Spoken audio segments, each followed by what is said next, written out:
Dennis, Yes. Tony and I were talking earlier, and I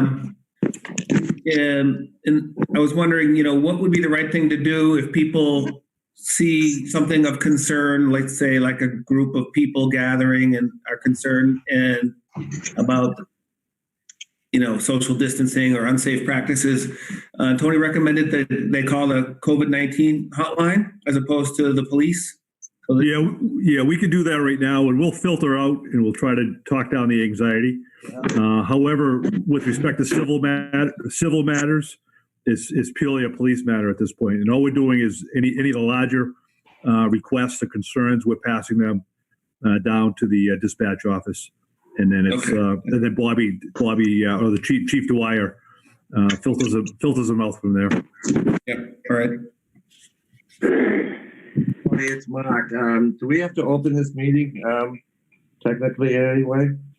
Yeah, we will. I just want to give it a couple more minutes. Okay.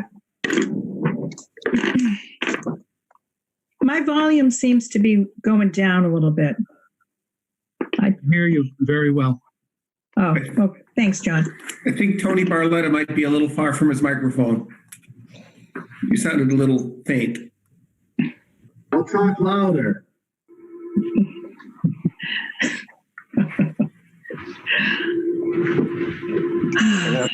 I have to change my background one of these days.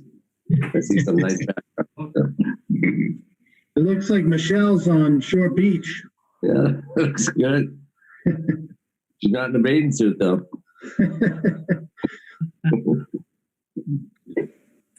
I am on Short Beach.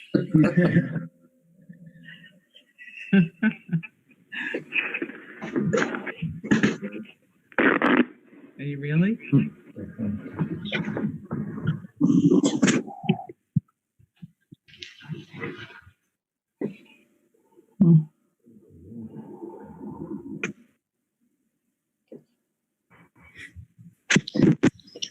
All right, it's 6:01. Mark, Richie, Josh, do you want to officially open the Board of Health meeting? Fine. I'll entertain a motion to open the meeting. Seconded? Motion's been made as second. Further discussion? All those in favor, signal by saying aye. Aye. Shantram, aye. Mark Cullen, aye. Richie All right. Lombard. All right, thank you, Mr. Chairman. I'll quickly just a couple housekeeping things here. First of all, thank you everyone for jumping on. This is, I would say, monumental. The first time we're ever doing a virtual town hall. So thank you everybody for participating. For those of you that have signed on through Zoom, at the bottom, if you put your mouse over the screen and you scroll to the bottom, there's an icon that says chat. And if you click on that, it'll open up a chat box on the right side of your screen. So after we get through the briefing portion of this meeting, that's where I'll moderate the questions that come in. So I'll let the Board of Health start us off.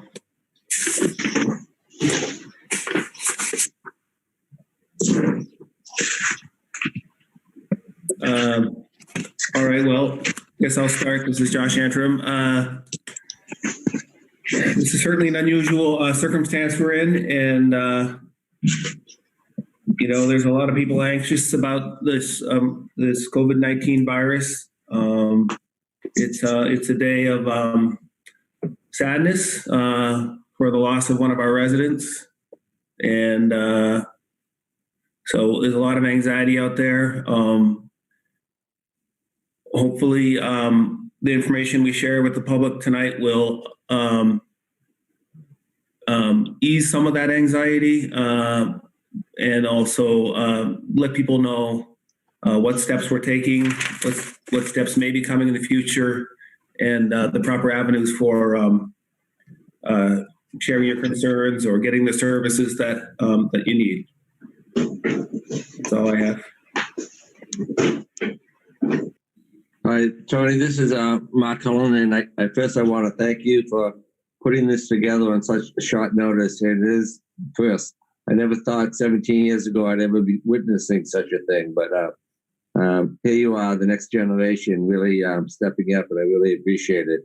I also want to say I see a lot of our town officials online now, and I just want to thank you all for all of the work that you are doing, and the sacrifices you're making, and also extend my thanks to your families, because I know as you put in the work, they suffer in a way also. So I appreciate your efforts, your volunteers, even if you're a full-time employee. I appreciate the effort you're putting in, and Tony, I'm really appreciative of you putting this together. I see that there's quite a few people online now, and it looks like we're going to be doing this for a while. So thank you. Tony, this is Richie. I want to thank you. Your dedication through all of this has just been outstanding, and your direction and leadership has been outstanding going out to the townspeople. Your robocalls have been fantastic, well-spoken, well delivered, and I think everyone in the town appreciates it very, very much. I know I do, and I know the Board of Selectmen does. But I just want to say thank you on behalf of the board.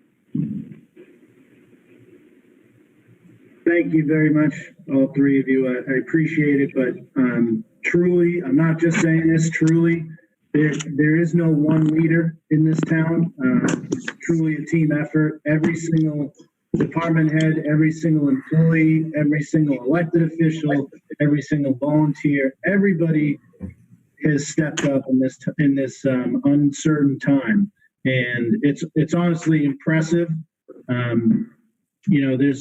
There's no way that we would be where we are today, or I would be able to do the things I'm doing without the help and support of everybody in the town and the officials of the town. So I appreciate that. I echo that down to all the department heads and the volunteers and the employees that have, like I said, stepped up and adjusted their work life.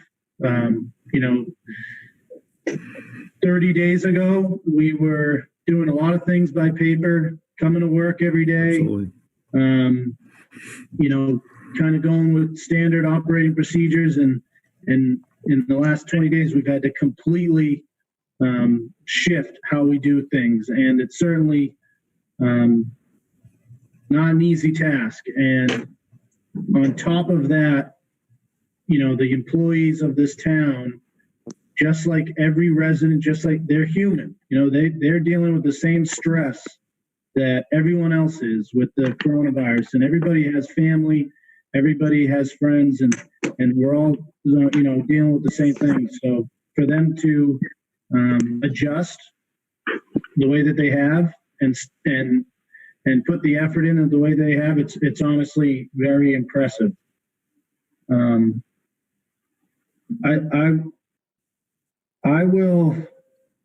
want to thank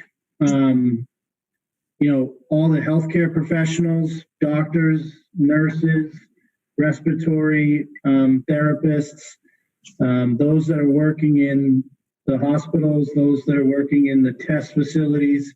Many of them live and reside here in Nahant. They're putting their lives on the line to help others. It's a scary thing, and it's really appreciated. I want to thank them. I also want to thank all of our first responders here in Nahant, our police officers, our firefighters, our reserve police officers, our call firefighters, and beyond Nahant. Again, they are putting the health and well-being of our residents above and ahead of their own. So I just want to start by thanking all of them. Now, I mentioned 30 days ago, we are on day 23. On March 10th, Governor Baker declared a state of emergency related to the coronavirus. And on March 12th, he issued an emergency order suspending certain provisions of the open meeting law and started beginning down this road of new emergency orders, changing the way that we handle our daily lives. And on that day, so on March 12th, the Board of Health, hosted a mandatory department head meeting where we all got together and talked about things that we saw coming towards us, how we were going to adjust. And that was really like the first day that we really started thinking about how we were going to do things in the town and how we were going to get prepared.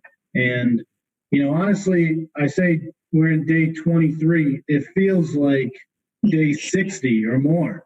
But the fact that we've done everything that we've done so far in just 23 days is pretty spectacular. So what I'd like to do, unless the Board of Health has any other comments, I'd like to allow for the town officials that are on the call to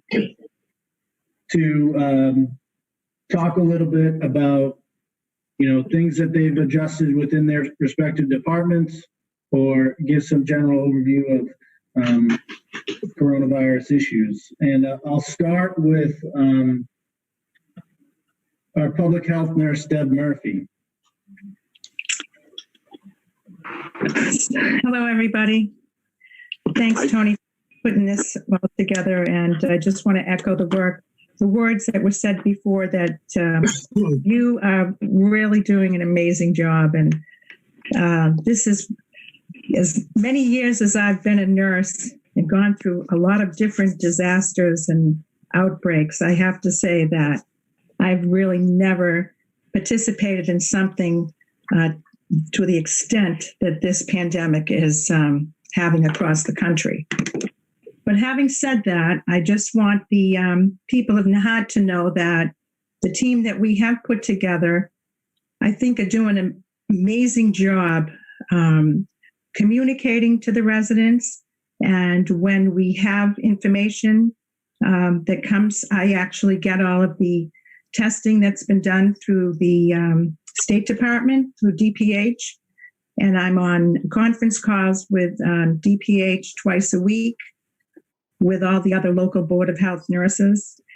And the statistics that we have for our town compared to the other cities and towns in our surrounding communities, I would say that we are really have been very, very lucky with our overall numbers.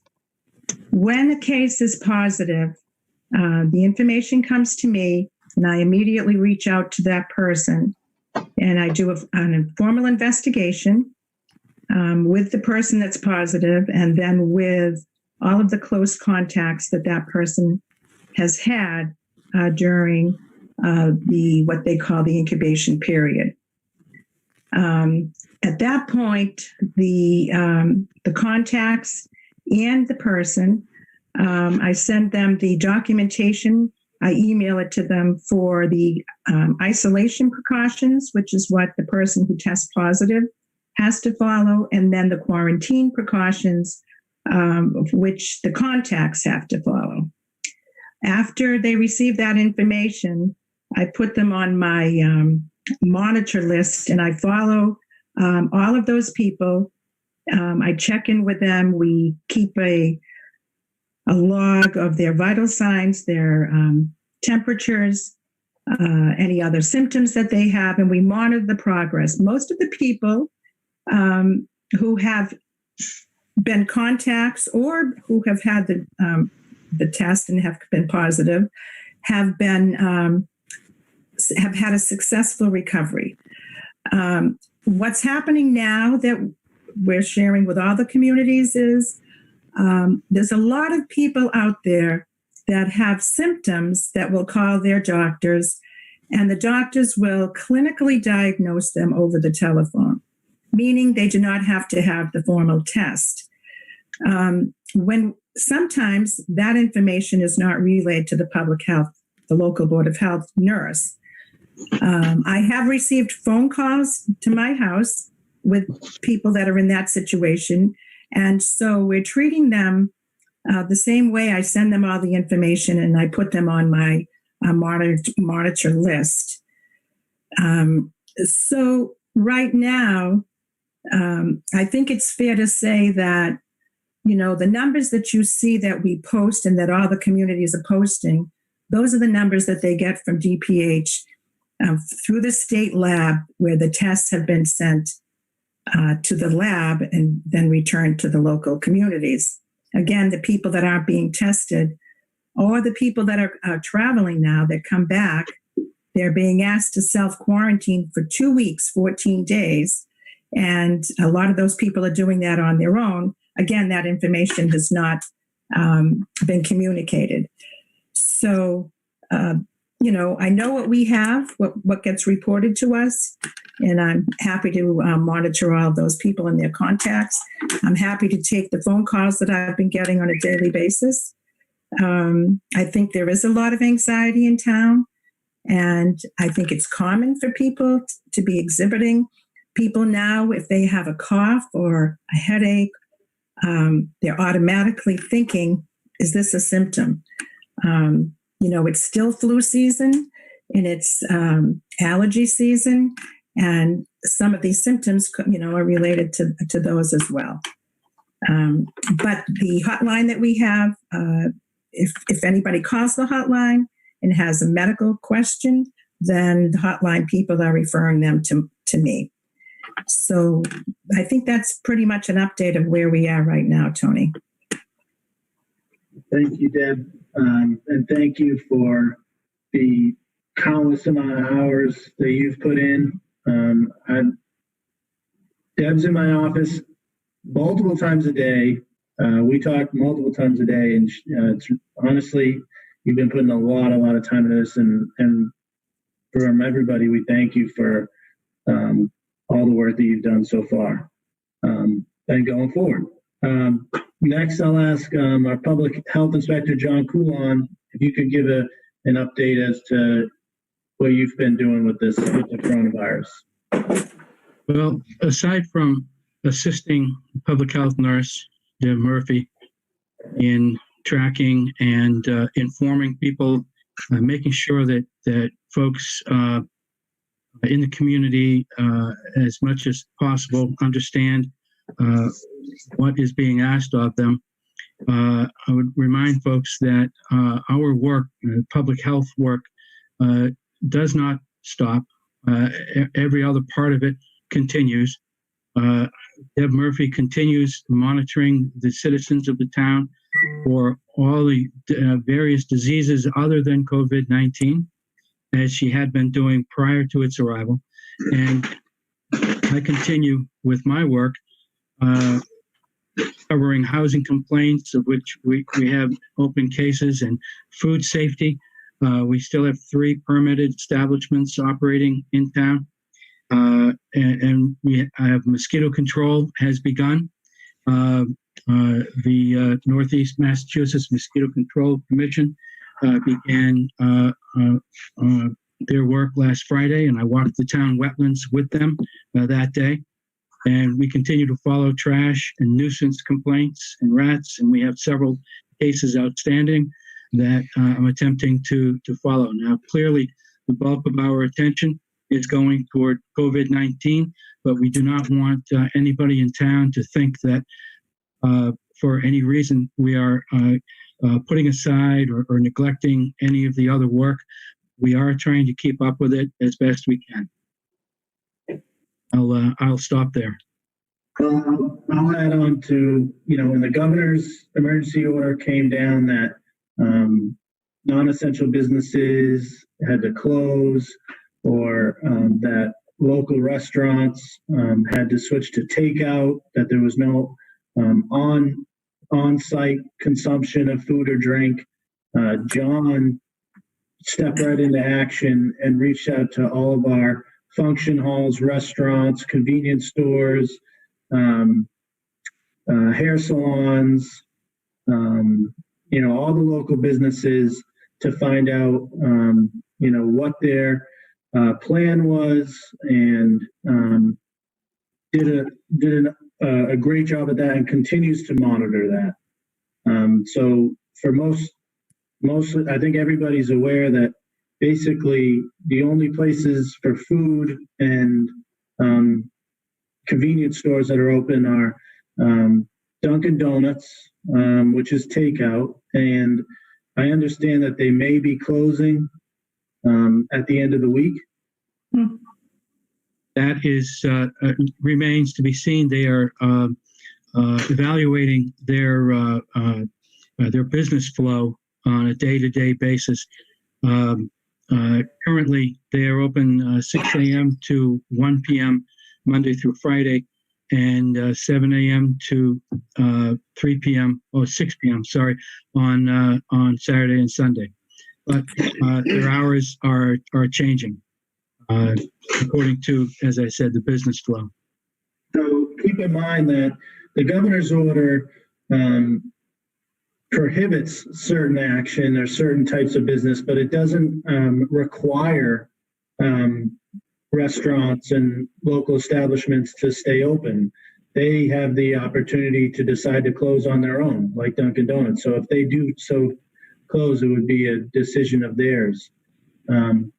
Seaside Variety is open. Again, it's 10 or less is the governor's order. I believe that they have, given their constraints of space, they've even brought it down to 5 or less patrons in the building at a time. And they try to, they have markings on the floor to keep people 6 feet apart while they're in line and getting to the cash register. Richland also open, but I know the last couple of days, the business owner there has been closed a couple of days. Again, that's their decision. They don't have to be open, but they're allowed to be open.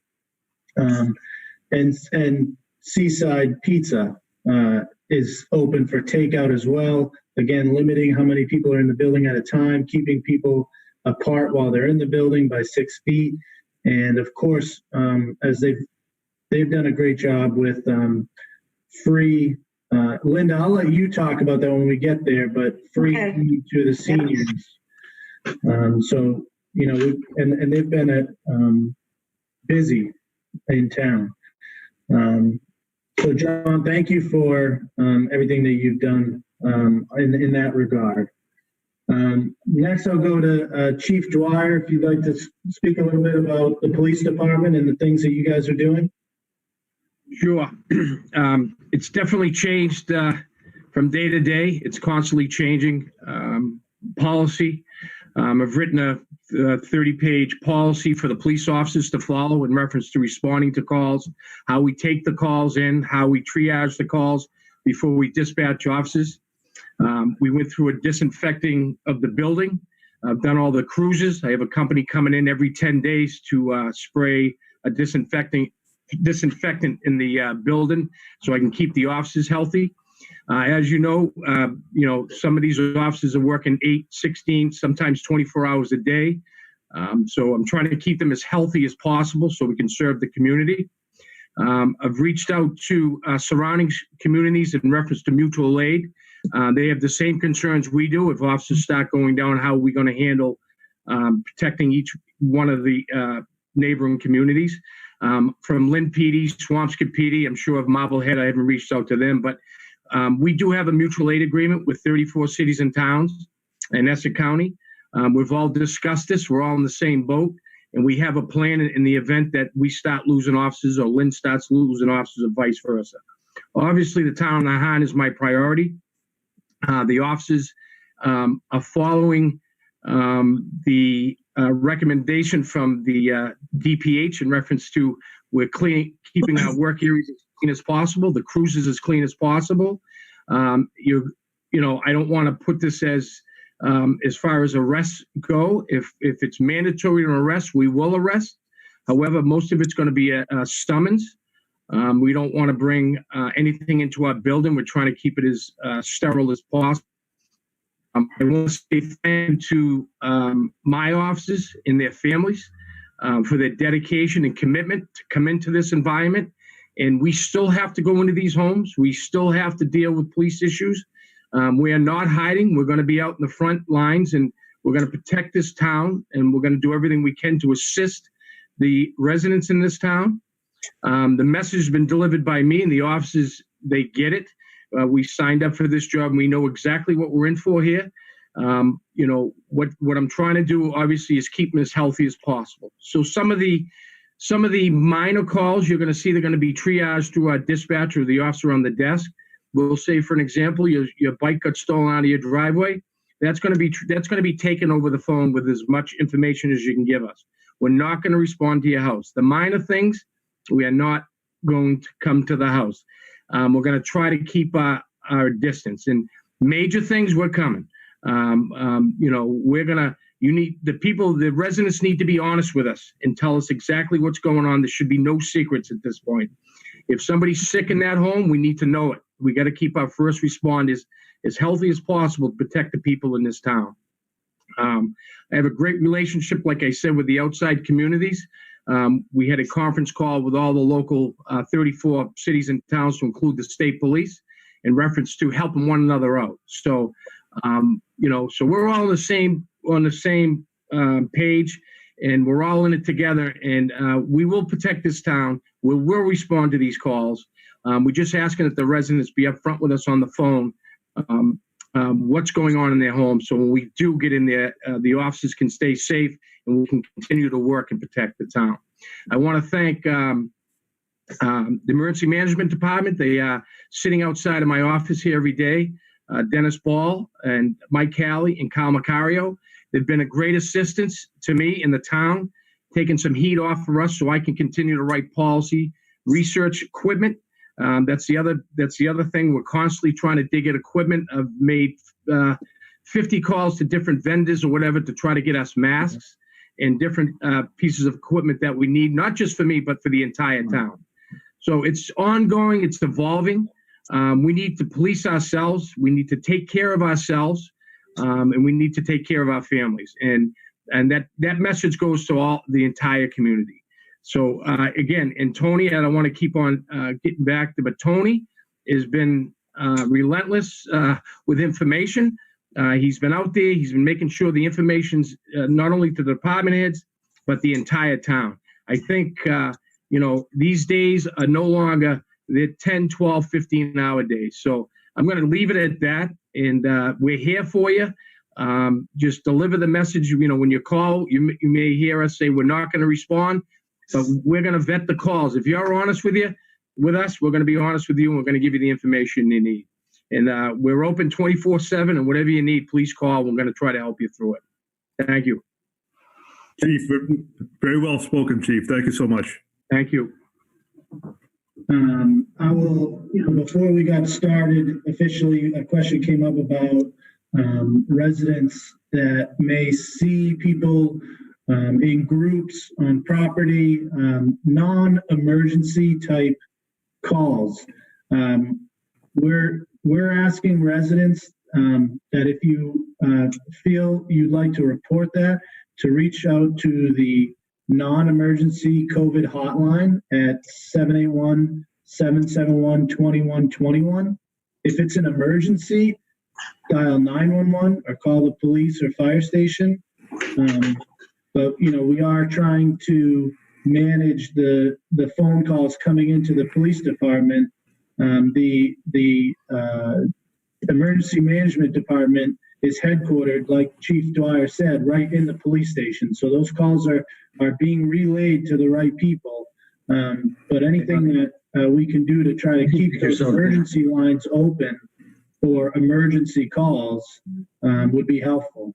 And as I said in my robocall that went out yesterday, is that we understand that the state will be closing the Causeway parking lot soon, either today, tomorrow, sometime this week. And obviously over the last week, we had a lot of folks in town using our open space.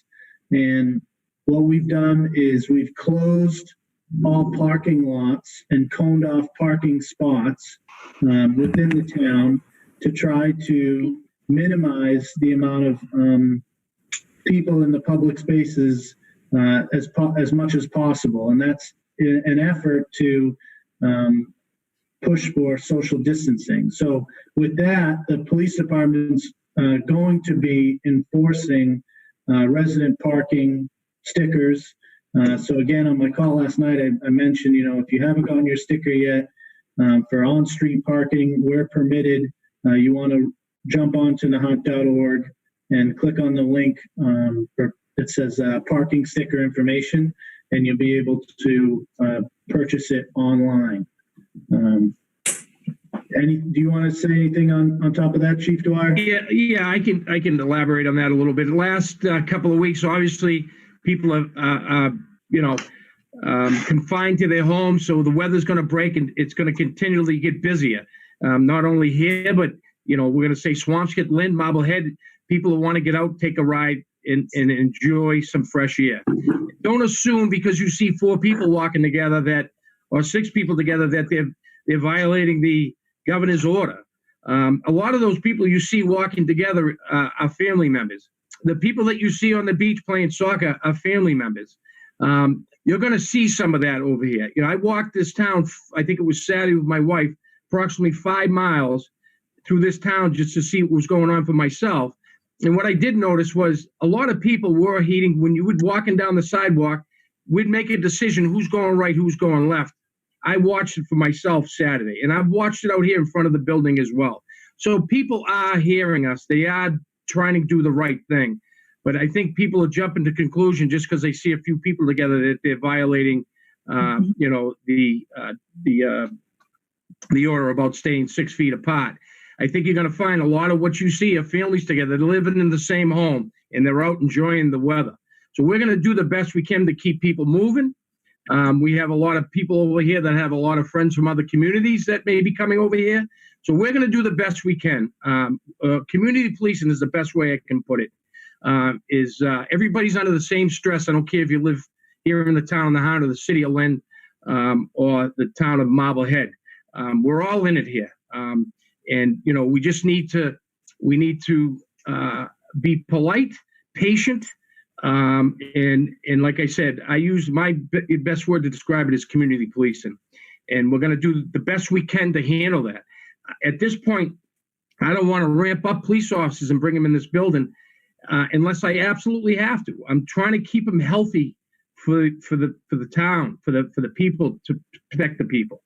I don't want to bring in 5 or 6 officers to chase parking complaints right now. That may come, but right now I'm trying to minimize the amount of people we have working to keep them healthy, so I have them when I need them. So the town, we need to work with us. We see it. We're out there. We know what's going on. The phone calls, we've heard the phone calls. We've taken them. Some we have addressed and gone down there and found out that it was a family or whatever it was. So I know everybody's concerned about it. We are too. But we are watching it. But people are out there and they want to enjoy the fresh air because they're stuck in the house. So the other, just quick, I'll be done. Is I don't know if I mentioned the last time we spoke with my office and their families. I may have mentioned it, but I just want to make sure it's clear. They're dedicated, and I can't ask more from them as far as cooperation. They're doing an outstanding job, and they're going above and beyond, and I just want to make sure that's clear. Thank you. Thank you, everybody. Very well said, Chief. Thank you. Again, just to remind people that are on the phone or on through Zoom, if you have any questions or comments, if you scroll down to the bottom of the screen, there's a chat icon, and then the chat box will open up on the right side, and you can put your questions in there, and we'll get to them once we're done with the briefing part of this meeting. Next, Chief Palumbo, the fire department. Are you there? Yes, I am. Okay, floor is yours. Okay. Hello, everybody. I'd also like to thank all the town employees for doing a great job under these difficult circumstances. I'd like to thank the residents for all their donations. we have a box outside the firehouse door, and people have been bringing bleach, wipes, masks, etc. Any donations can be left there at the front door. We've been accumulated some PPE. We got a delivery from the DPH of 100 gowns and 100 patient masks. We've been receiving new briefings and emails every day from numerous departments. And the message keeps changing every day, the policies and the procedures. All the personnel are ready to respond. Like Bobby said, I'd like to thank their families and like to thank them for the job they're doing. And we're ready to respond to any emergency calls. And we will be wearing appropriate PPE responding to medical calls. So we're going to look a little different. You know, we'll have a white jumpsuit on, mask, face shield, and gloves. So we're going to look a little different coming to the door. We also have the same company disinfecting our building and all our apparatus that Bobby had coming in there. I've reached out to neighboring fire departments, Marblehead, Swampscott, Lynn, for mutual aid plans in case people start to go down. We have a conference call tomorrow with EMDs from surrounding communities. And it's basically all I've got. So thank you. Thank you, Chief. I'll echo it. I mean, the firefighters, also EMTs operating the ambulance, are on the front lines answering the emergency calls that we're getting, and they're getting a lot. The ambulance is running constantly, and we just ask, as Chief did, that when you put a call in, that you are providing as much information as possible so that they can be prepared and protect themselves, so that we can keep a full health, full strength staff as we get through this.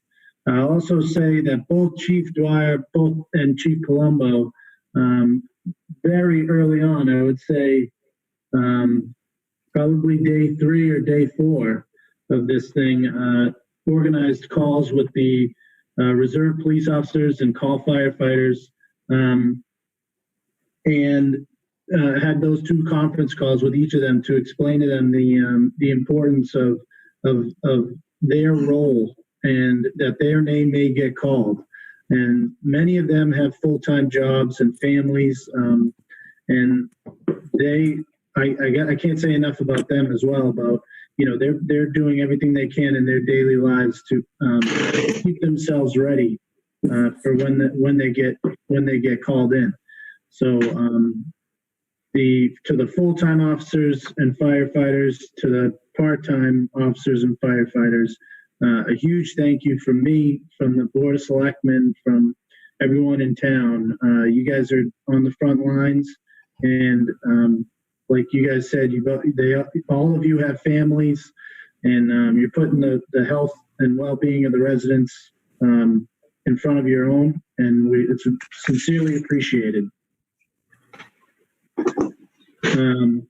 Next, I will go to Dennis Ball from Emergency Management. Hi, Tony. Can you hear me okay? Yes. All right, great. Thank you so much for everyone participating in today's conference call. Just to echo everyone's thoughts, just a very, very thank you to Tony for a letter for his leadership and his forward thinking in this. As many communities, we were a little bit behind the curve with respect to our social media relative to our technical savvy on how to get the word out. We were relying on our essentially just our Facebook pages and our individual departmental web pages. Tony has helped us establish a COVID-19 Facebook page exclusively, created the exclusive non-emergency COVID line, which has been a great help. It takes a little bit of relief pressure, phone pressure from the police department, and it gives us a better idea where the help is needed on a non-emergency basis. We've been in constant contact with MEMA, the Massachusetts Emergency Management Agency. We are the clearinghouse, if you will, for all the correspondences that are distributed throughout the Commonwealth. It's daily, actually almost hourly, those correspondences are coming in. It gives us situational awareness from the state's perspective. It also gives us some pertinent information and timely information with respect to DPH numbers as well. We're also in contact with our local emergency management cohorts, if you will, Lynn, Swampscott, and Marblehead, et cetera. Our initial difficulty managing this event was we were getting almost too much information from various state agencies. It became very, very difficult to read it, digest it, and then disseminate it, and then an hour later get another update that somewhat changed those initial correspondences. So that's been our challenge from an emergency management standpoint, is just the amount of information that we have to manage and push up to Tony, and then Tony has to make a decision on which information is pertinent to get out to the community. Let me see. We have put in several requests for PPE for our emergency responders. We're actually expecting a delivery from MEMA this week with respect to surgical masks, gloves, glasses, etc. So we're anticipating that equipment request has been confirmed by MEMA. It's just a matter of time this week that we should be taking delivery of that.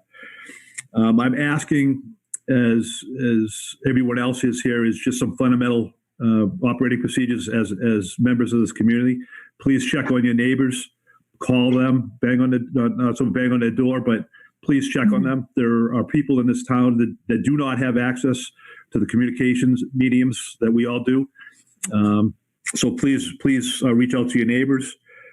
Our messaging from day one we have been trying to be consistent with our messages to the town. Everything that on our web pages are factual. We're not guessing on the print that's going into those pages. We're receiving our information from the state, from the CDC, and all the credible federal agencies and state agencies as well. I ask you, or I ask in these times, and I understand that Facebook is a very, very important social medium to people, but please act responsibly on those mediums. We're under enough pressure as it is. Our responsibility is to you as the citizens, and added stressful comments on Facebook just compounds those problems for us. We will not, as a town or as an agency, respond to Facebook. If there are legitimate questions from folks, please refer to our government pages that we've set up. Everything on those pages are factual.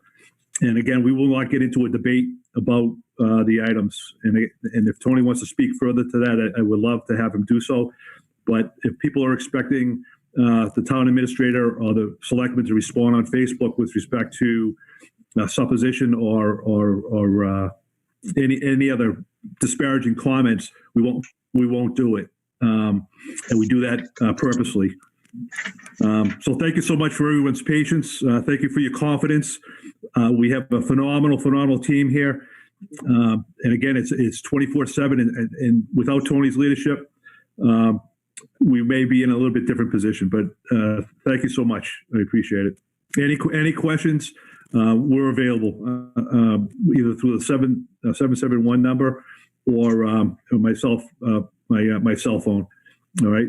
Any questions whatsoever, please pick up the phone and call. Thank you so much. Oh, we'll live and learn. Why don't we try and pick up where we left off, and if it happens again, we'll call it a night. Okay. That works for me. Great suggestion. Okay. Well, we left it off. I think Tony Parentozzi from the school was going to speak next. Good evening, everyone. I want to thank all members of the Nahant leadership team. It's been wonderful working with you. We've had several crisis management and emergency management meetings, which I'm sure are helping us get through this crisis. I think that the youth, the students, the parents, guardians, and all the community members are in good hands with the emergency team that we have in our small community. So as everyone knows, the schools are closed until at least April 6th, 2020. I think it's important, excuse me, May. I think it's important that everyone understand that we're closed until May 4th. Let me correct that. It's important that everyone understand that even before we closed, early in March, our custodians began to clean, disinfect, and sanitize the building on a regular basis. And our staff immediately began to prepare for remote learning experiences for our students. Now, there are still a lot of questions about remote learning, and we're all becoming better at it. The expectation now is that a student would spend approximately 3 hours a day on academic work. There's lots of online programs. Anyone can see them. They're attached to our website, which is www.johnsonschool.org, or somebody could just go and do a search. Johnson School Nahant will bring it up. There's plenty of Johnson schools in the United States, so remember Nahant. The other thing that is crucial that our community knows is that starting on Monday, April 6th, we're going to have a school lunch pickup at approximately 11:15 a.m. Parents and guardians received an email today, and also there's information on our website. We have a limited menu. The food will be sealed and sanitary. It will be a hot sandwich, a piece of fruit, and a 100% fruit drink. Free and reduced students will get the meal free, and any parent or guardian can purchase one for $3.25.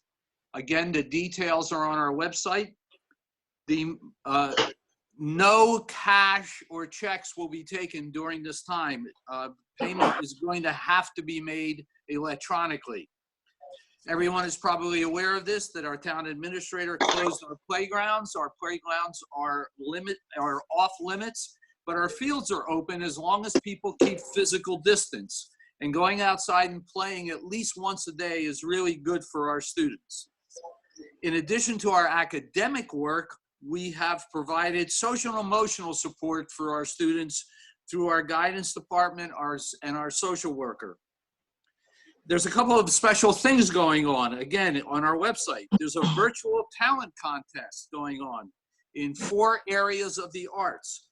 And the talent contest closes on Friday, so any student can put in a sample of their work, both artistic, musical, even cooking. And the last thing I want to say is that the school has Chromebooks, which we have been distributing to parents, guardians, and students. Any member of the Johnson School community who needs an extra Chromebook, for example, if there's multiple children or perhaps something happened to your own hardware, if you contact either the principal or myself through the website or through our email, which is on the website, I'd be happy to meet you at the Johnson School at a safe distance and make sure that you have a Chromebook to use throughout the rest of this event. So I want to thank everybody again, and I wish everyone to be safe, healthy, and I hope everyone that you care about is also safe and healthy. Thank you. Thank you, Tony. We will, if you send that over, I'll make sure we get that on the COVID-19 website as well. Certainly. Next on the list, I have Linda Peterson, Council on Aging. Hi, everyone. And like everyone else, I would like to thank the entire team, especially Tony, for his leadership during this time. This started for me, I was in Florida on the way to a Red Sox game, and I was on the phone for the first call. Shortly after that, my team, I can't thank them enough, put together a food program for our seniors. We secured 2 chefs who are Serve Safe certified, and they are cooking 4 days a week. They each have 2 days. We have several volunteers, or we had several volunteers who were delivering meals to the seniors. We started out with 12 meals, then we were up to 17. Now we've capped it at 25 meals we're doing 4 days a week to our seniors. Today, we spoke, Tony and I, and we decided that we were going to change and have less drivers. So that's going to go into effect on Monday. We'll have 4 drivers. They'll deliver all 25 meals, and they'll alternate a day for each one of them. So the 4 days that we do is Monday through Thursday. And then for the weekend, Captain Seaside, who was mentioned in this call already, offered for the month of March to feed our seniors on Friday, Saturday, and Sunday, free. So now we're coming towards the end of March, and we now have a whole other month, and they've agreed to extend that to the end of April. They're wonderful people there at that Captain Seaside, and the whole town should be grateful that they're in business here. Another thing that was put in place when I was in Florida was a wellness checks. So we have a log of our seniors, and there's several of volunteers that will call the seniors every day to see how they are. Are they signed up for the Code Red? Are they getting the information? Do they need anything? And that log is reported every day to Tony and Debbie. I believe Debbie gets it as well. I do. Most of the seniors are fine, and we've added a category called loneliness on that chart because they are extremely lonely. They're isolated. They enjoy the meal every day, even if somebody's just coming to the outside their door, just to say, hi, how are you? They need that. So one other thing I would like to, a couple of things I want to mention. We have had a lot of people that want to volunteer. Women's Club, Garden Club, everybody coming out of the woodwork asking me, what can we do, what can we do? And we have a lot of volunteers, and now we've just gone down to a few because of the next 2 weeks. But people are donating money. So we're keeping a list of all the people in town that have donated money so that we can take care of them at the end. With what, I don't know, but we'll figure something out. And I just want to mention actually one person on this call. Ann Callahan has been unbelievable. Ann Callahan has done more, has gone above and beyond for our town and our seniors. And if anybody knows her, if anybody has her phone number, her text, send her a thank you because she definitely deserves it. And that's all I'm going to say. I will echo that. Your team has been amazing, and the volunteers that have come out to help with Council on Aging have been amazing. Anne has been amazing. Nancy, the chefs,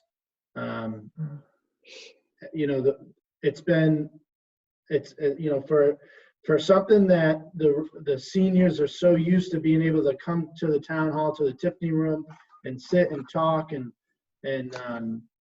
enjoy each other's company, to be able to managing this at the same time here. The job that you guys have been doing is remarkable. It's unbelievable. And Anne has really put a lot of time and a lot. And let me mention, Tony, I'm sorry, but let me mention also our chefs because they're also doing a fantastic job. So we have Bill Morella and Laurie Nash, two wonderful people, and I thank them from the bottom of my heart. Yeah, definitely. So our goal is to continue to offer the lunches to the seniors throughout this process. Certainly, we are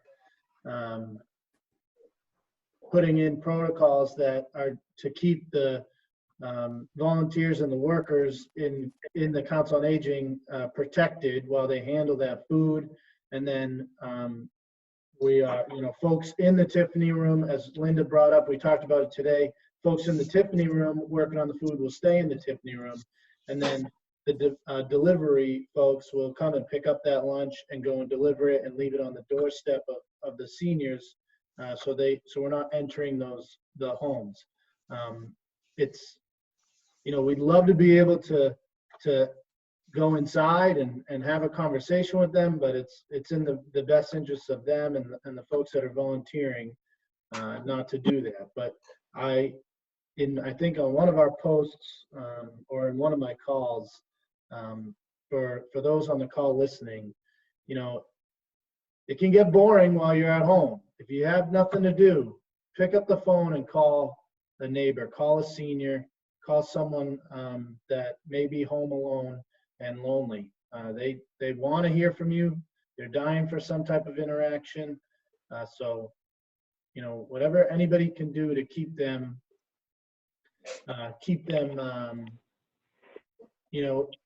interacting with as many people as possible, please do so.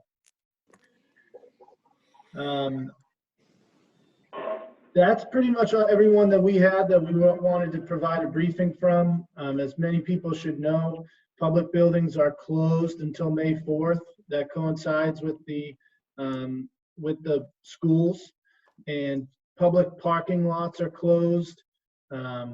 Also, public playgrounds are closed because we don't have the resources to disinfect those on a daily or even hourly basis, so we have them closed. Our open spaces are open for passive recreation only. So that's our fields, our trails, our beaches. It's passive recreation only. And I'll just reiterate, the message that we're all putting out and through the call yesterday is that the way we're going to battle this virus is behavior of ourselves, making sure that we are staying home as much as we can. If we're going outside, we're trying to stay on our own properties. If we're going outside of our own property, that we're keeping our distance from others. It's all, we as government, locally, state, federal, can only do so much. We can only put so many practices in place that are going to encourage that behavior. Ultimately, it comes down to the individual, and the actions that you take could have a benefit on someone else's life. So it's important that while people are making recommendations and requests of the government to get involved and to do certain things, we're trying to strike that balance. And it's at the end of the day, again, it's all about what you as an individual can do to keep your family safe and to keep your neighbors safe. So that's pretty much everything from us. Board of Health members, Richie, Mark, or Josh, do you guys want to say anything before we get to questions? Just a hearty thanks to the entire town, employees and volunteers. As Linda pointed out, more people are stepping forward to help than we can even accommodate. So it's a wonderful testimony to our citizens, really. And thank you, especially Linda and Ann, for keeping our older folks connected and providing that valuable service. I'm sure it's especially frightening because we know that this virus can affect the elderly more severely, and so I'm sure it's especially frightening for them, and so all the more important, the service you're providing. So thanks again. I want to second that, what Josh said, and I appreciate very much, Linda and that whole senior citizen, what she's doing for the senior citizens and the meals she's putting out, and all the assistants, the helpers down there, and the people volunteering. It's just outstanding. It's just, it's, thank God we live in Nahant, because the volunteer people are just, they carry the town, and they've done such a great job, especially with the seniors. I mean, I for one appreciate it very, very much.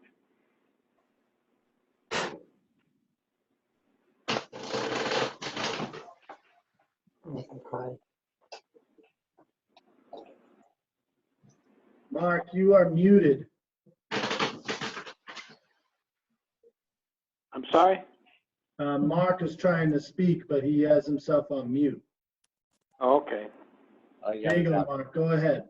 Yeah, I just want to echo what Richie and Josh has said. One thing I am thankful for is I'm not the town administrator now. You are, Tony. You are doing a terrific job. Thank God. Get someone like you in place.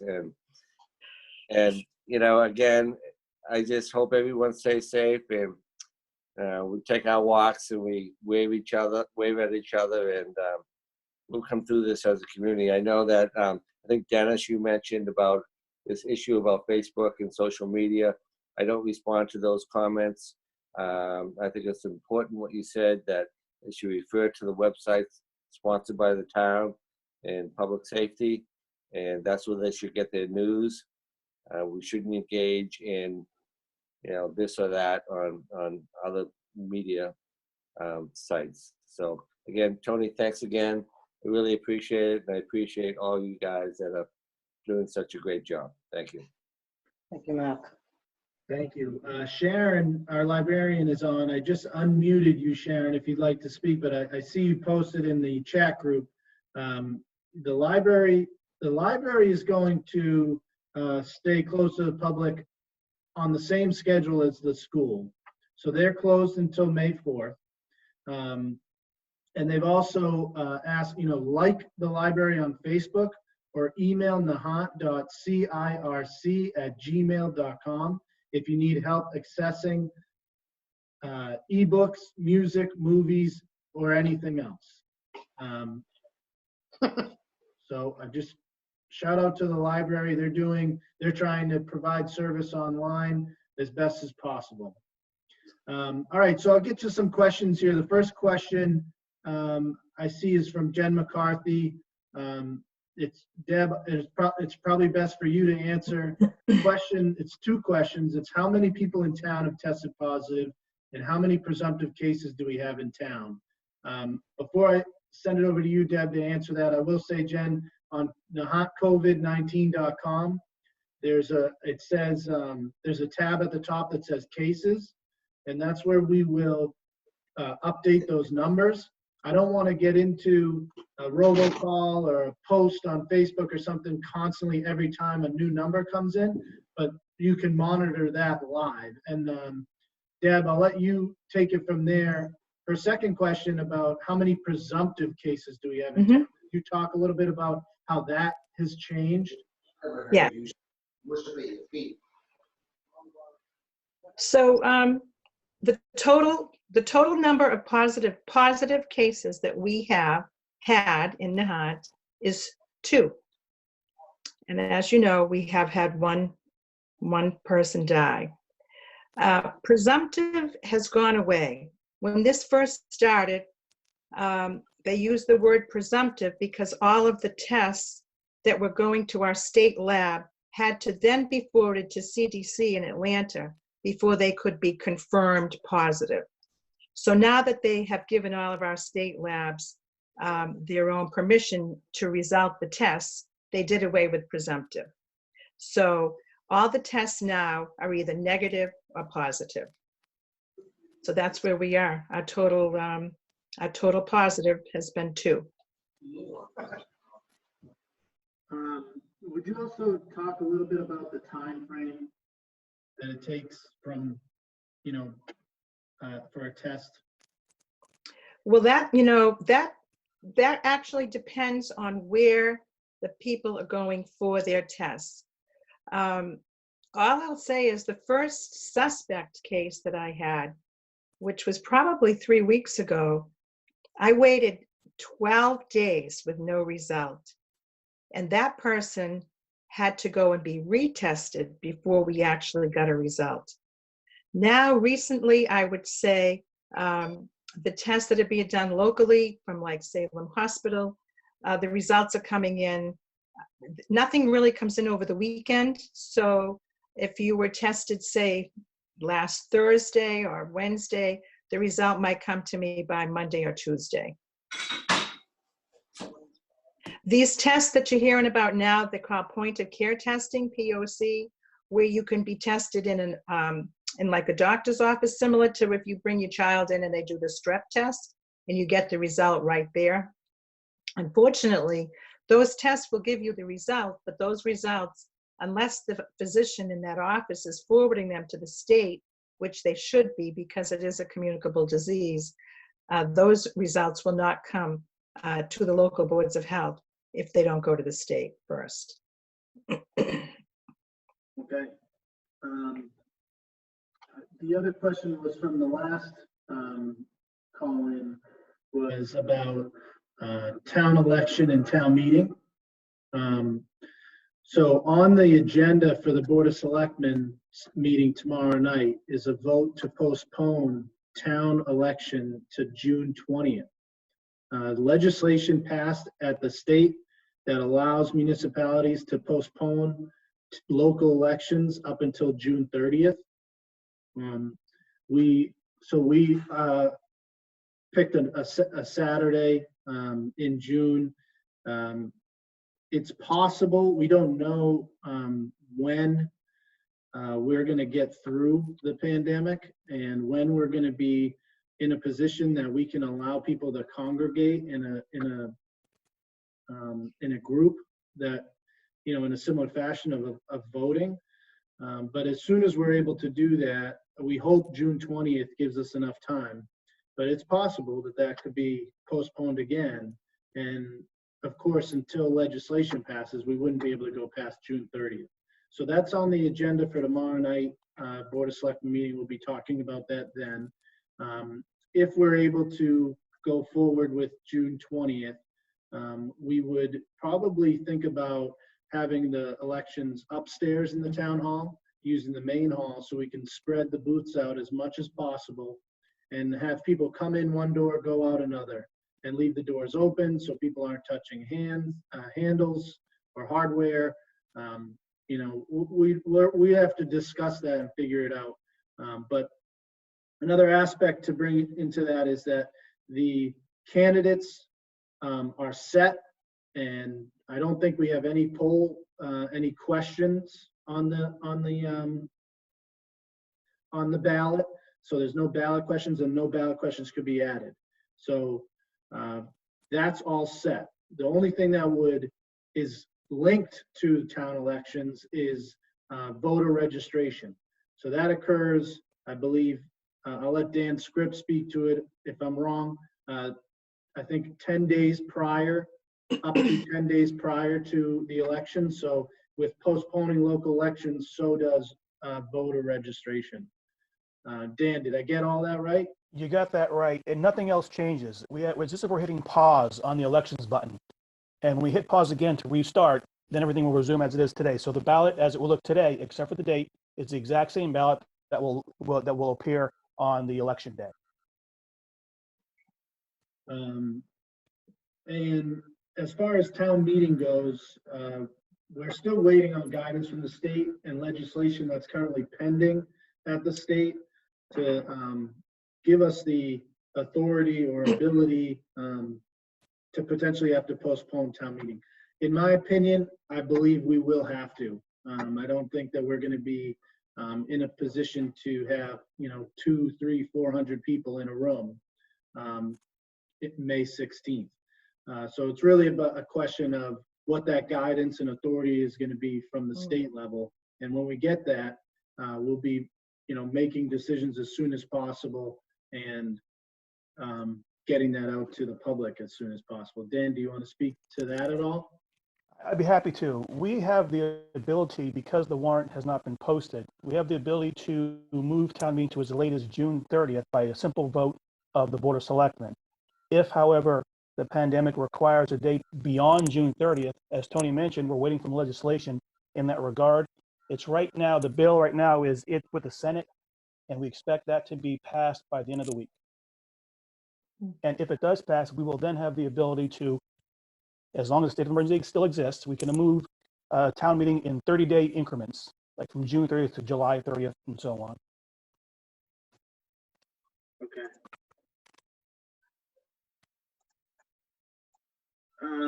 I don't have any other questions in the side chat here.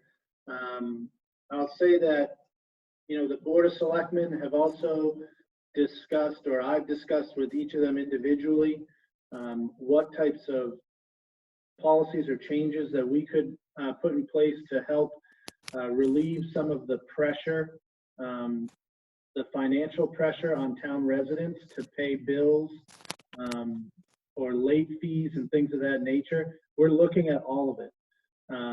There's legislation pending at the State House right now that the state law is that real estate taxes have to go out today and that they're due May 1st. So those have been out. Those went out today. They're postmarked today, and the due date on those bills are May 1st. However, legislation may pass in the coming days or weeks here that would allow us to extend that due date until June 1st. If that occurs, that's something that the Board of Selectmen will take up and consider. But I can tell you that each of them have reached out to me about, what types of things can we do to help the residents in town that may be out of work right now. Hey, Tony, it's Mark Cullen. This is a question to you and probably Dan Script. I haven't read all of the proposed legislation, but I would imagine it has, and we'll talk about it tomorrow night, I'm sure, but does it allow for deficit spending? We already are in the position where we can deficit spend. Ever since the state of emergency was declared by the governor on March 10th, and when we followed up not so long after that, we then put ourselves in a position where we can deficit spend without having to go through the other hoops that otherwise we would have to. So we're prepared to do that. Thank you, Dan. We also got approval from Division of Local Services to create COVID-19 accounts that we are spending out of. So what we're doing is we're tracking all costs associated with coronavirus to those accounts. And we hope that we will be reimbursed at some amount by FEMA after this, at some point in the future. I also will say that we started that pretty early on, and we're reporting that, folks are reporting that up to our accounting department. We've also gone to electronic voucher system so that we're not handling invoices hand to hand. So we are looking at that, and we're also looking at the budget and any adjustments we might need to consider for next fiscal year, depending on what this impact the coronavirus has on the economy. For us, Mark, as former town administrator, you'll know, we've always talked about our revenue stream, that we're unfortunate. 90% of our revenue stream comes from real estate taxes. We don't get a lot of state aid. We don't have a lot of commercial revenue. But in the scenario like this, it actually is working in our favor somewhat. A lot of municipalities across the state and across the country are going to get, hit with a pretty big impact with all these businesses being shut down. We did adopt the local meals tax last year, and we weren't accounting for that revenue quite yet because we wanted to see what we would get for the year. But we were anticipating somewhere between $40,000 to $60,000 of additional local meals tax revenue, and obviously that's going to take a little bit of a hit. So we're trying to prepare. We're looking at the budget right now about maybe having to adjust some numbers to prepare for potential 9C cuts, state aid pullback, things like that. Another question that came in on the last chat was Sandy from the country club, I think, or wanted to know if the platform courts at the country club should be closed. My recommendation would be yes, and I will reach out to the country club or ask that John Coulon maybe reach out to the country club tomorrow. We have signage on order that we can disperse there and post, but my suggestion would be yes, to close the courts for now. I don't have any other questions on the right side. If any department heads that are on the call, you're muted probably. Just wave your hand and I'll unmute you. Tony P, here you go. Thank you, Tony. I wanted everyone on the call to know that there's a new food pantry available to Nahant residents. Our staff has been working with the Anchor Food Pantry in Swampscott. They are now allowing any Nahant resident to take part in their food pantry. The simplest way to contact them is to go to Facebook and to type in Anchor Food Pantry. They will be distributing food twice a week. I believe it is on, let me see, it is on Mondays and Wednesdays, 11 a.m. to 1 p.m. All a Nahant resident needs to do if they need food is to show a valid ID that they are a Nahant resident. And this is brand new. The Anchor Food Pantry is an organization recently organized because of the COVID-19 crisis.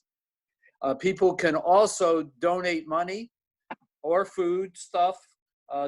They prefer money, of course, because of the challenge with these sanitation of foodstuffs today.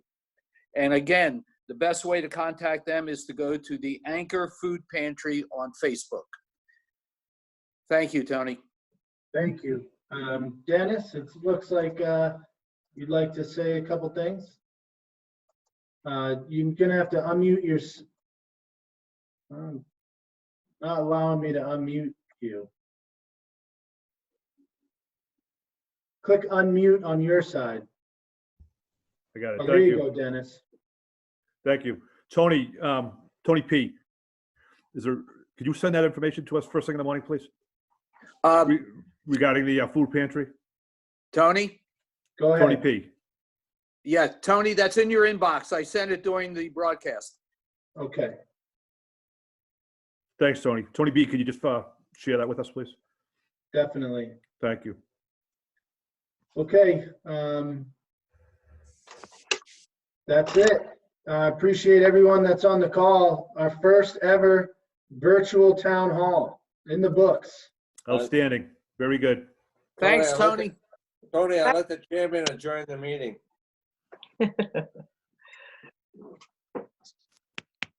Richie? Yeah, thank you. Thank you, Tony. We'll talk to you tomorrow night, Tony. Second motion. Yes. Yeah, motion. Is a motion pending, guys? Is a motion pending?